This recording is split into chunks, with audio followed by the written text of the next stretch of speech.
intentional and deliberate silence. And of course, personal meditation. To address today 2 issues on my next plan in the fight for the total liberation of our nation. Questions and speculation have been on for as whether, where, and when I am going. I'm sure you've heard of them. I'm here to state that I'm a founder of NUP, like you are aware. I did not join NUP, but I was part of the founding blocks of NUP, where I serve as a deputy president in charge of Uganda. I am also here to reaffirm that I'm not leaving NUP, a party I founded with colleagues consciously, and I'm not here to do anything to destroy or kill it. At least I'm not invited to do so at this moment. At least nobody has moved into the level of even thinking about deserting a party I founded. That should be understood. So whoever thought that they're hounding me out of NUP, I'm here to assure them that whichever indiscipline, mismanagement, mischievous maneuvers we are going to be in. If you are a leader, a full soldier with bought data to abuse and insult, you insult me from within. And I'm here for keeps. Secondly, I've seen a copy of a letter circulating on social media. The owner of the copy is visible from the bottom of the letter.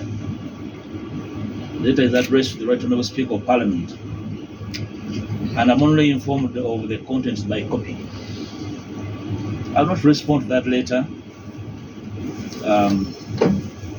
except to restate my position as indicated earlier to the party and the nation, that I affirm the fact that I confess no wrongdoing, whether in law or in mentally common sense.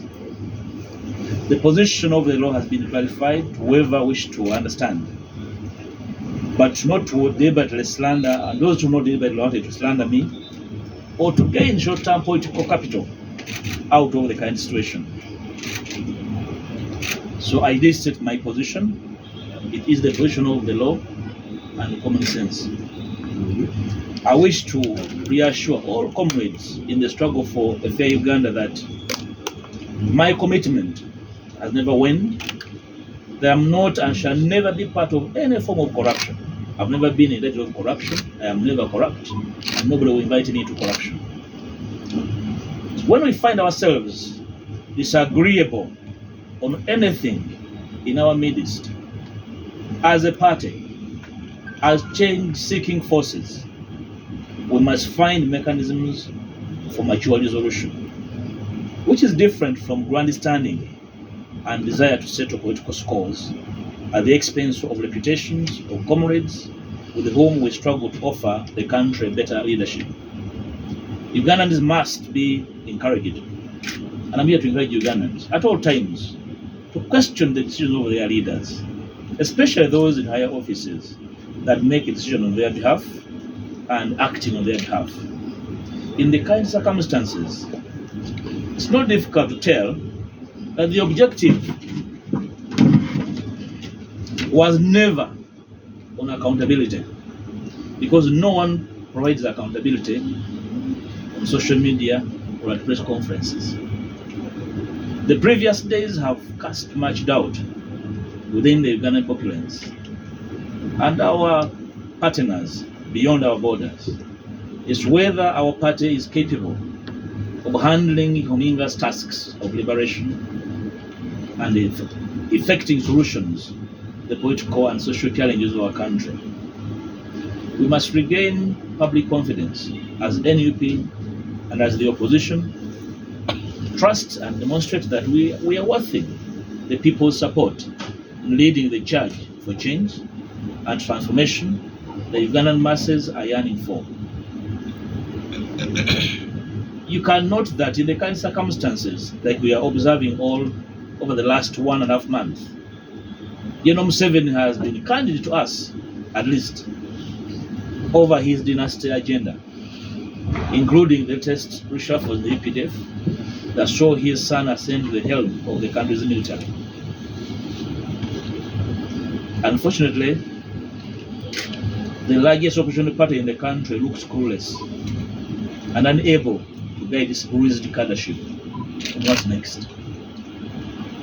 Even the renewal of the term of the EC commissioners who bungled and fixed it with the last election did not raise the curiosity of the largest opposition party in the country. Let me now assure the entire NUP leadership, membership and supporters and the general public that NUP is my party, and I have no intention whatsoever of leaving, like I said. And the next days or weeks, I will embark with colleagues that concur with the challenges in the party on a program to reform the party and make it a credible party and a competent as a party or as a government in waiting. I am aware of our supporters in the diaspora that are very desperate. I'm here to appreciate you. Your immense support is appreciated in building our younger party and the quest for a new Uganda in general. I am aware the diaspora interacts with a lot of information, but largely a lot of misinformation, targeting their justifiable desperation for change. I pledge to you my availability and the clarity of mission and purpose in whatever we do to change the trajectory of our nation. Ugandans in the diaspora are desperate to cement their contribution towards change beyond social media commentary and material support, which seem to be a major preoccupation of many leadership here in Uganda. We should be embarking on a joint push for major reforms in our electoral laws and major constitutional shifts to enable diaspora citizenry participation in our electoral activities beyond manipulating the change agenda by selfish individuals here.